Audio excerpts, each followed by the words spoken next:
നമസ്കാരം.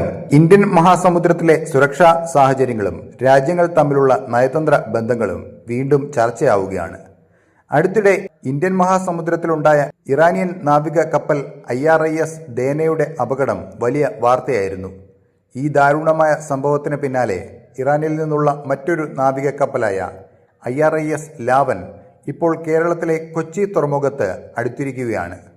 ഈ പ്രതിസന്ധി ഘട്ടത്തിൽ ഇന്ത്യ നൽകിയ പിന്തുണയ്ക്ക് പരസ്യമായി നന്ദി പറഞ്ഞ് രംഗത്തെത്തിയിരിക്കുകയാണ് ഇറാൻ നാവികസേനയുടെ കരുത്തായ IRIS ദേനയ്ക്ക് ഇന്ത്യൻ മഹാസമുദ്രത്തിൽ വെച്ചുണ്ടായ അപകടം ഇറാനെ സംബന്ധിച്ചിടത്തോളം വലിയൊരു വെല്ലുവിളിയായിരുന്നു. ഇന്ത്യയിലെ ഇറാൻ സ്ഥാനപതി മുഹമ്മദ് ഫത്താലി ഈ വിഷയത്തിൽ ഇന്ത്യക്ക് നൽകിയ നന്ദി വാക്കുകൾ ഏറെ ശ്രദ്ധേയമാണ്. അദ്ദേഹം പറഞ്ഞത് ഇങ്ങനെയാണ്: IRIS ദേനയുടെ അപകടത്തെ തുടർന്ന് ജീവനക്കാരുടെ അവസ്ഥ പരിശോധിക്കുന്നതിനും മറ്റ് അന്വേഷണങ്ങൾക്കുമായി ഞങ്ങൾ ഇന്ത്യയുടെ സഹായം തേടിയിരുന്നു എന്നാണ്. IRIS ലാവൻ എന്ന കപ്പൽ കൊച്ചിയിൽ അടുപ്പിക്കുന്നതിനും ജീവനക്കാർക്ക് ആവശ്യമായ പിന്തുണ നൽകുന്നതിനും ഇന്ത്യൻ അധികൃതർ കാട്ടിയ മാനുഷികമായ സമീപനത്തിന് ഞങ്ങൾ കടപ്പെട്ടിരിക്കുന്നു എന്നുമാണ്. പ്രയാസകരമായ ഘട്ടത്തിൽ ഇന്ത്യ കാട്ടിയ ഈ ഏകോപനം ഇരു രാജ്യങ്ങളും തമ്മിലുള്ള ആഴത്തിലുള്ള സൗഹൃദത്തിൻ്റെ അടയാളമാണെന്നും അദ്ദേഹം കൂട്ടിച്ചേർത്തു. ചരിത്രപരമായി തന്നെ ഇന്ത്യയും ഇറാനും തമ്മിൽ ശക്തമായ ബന്ധമാണുള്ളത്. ചബഹാർ തുറമുഖം ഉൾപ്പെടെയുള്ള തന്ത്രപ്രധാനമായ പദ്ധതികളിൽ ഇരു രാജ്യങ്ങളും സഹകരിക്കുന്നുണ്ട്.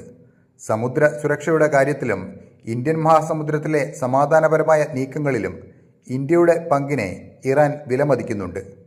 ഇപ്പോൾ കൊച്ചിയിൽ ഇറാനിയൻ കപ്പലിന് നൽകിയ അനുമതിയും സഹായവും കേവലം ഒരു സാങ്കേതിക സഹായം മാത്രമല്ല, മറിച്ച് വരും കാലങ്ങളിൽ ഇന്ത്യയും ഇറാനും തമ്മിലുള്ള ബന്ധം കൂടുതൽ ദൃഢമാകുന്നതിൻ്റെ തെളിവ് കൂടിയാണ്. കടലിലെ അപകടങ്ങൾക്കിടയിലും മാനുഷിക മൂല്യങ്ങൾക്കും അയൽരാജ്യ ബന്ധങ്ങൾക്കും ഇന്ത്യ നൽകുന്ന പ്രാധാന്യം ഈ സംഭവത്തിലൂടെ ഒരിക്കൽ കൂടി വ്യക്തമാകുന്നുണ്ട്. IRIS ലാവനിലെ ജീവനക്കാർക്ക് ആവശ്യമായ സൗകര്യങ്ങൾ ഉറപ്പാക്കുന്നതിനൊപ്പം സമുദ്ര സുരക്ഷാ രംഗത്ത് പുതിയൊരു അധ്യായം കൂടി ഇവിടെ തുറക്കപ്പെടുകയാണ്. ഈ വാർത്തയെക്കുറിച്ചുള്ള നിങ്ങളുടെ അഭിപ്രായം കൂടി താഴെ കമൻറ്റ് ചെയ്യുക. അപ്പോൾ മറ്റൊരു വാർത്തയുമായി വീണ്ടും കാണാം. നന്ദി.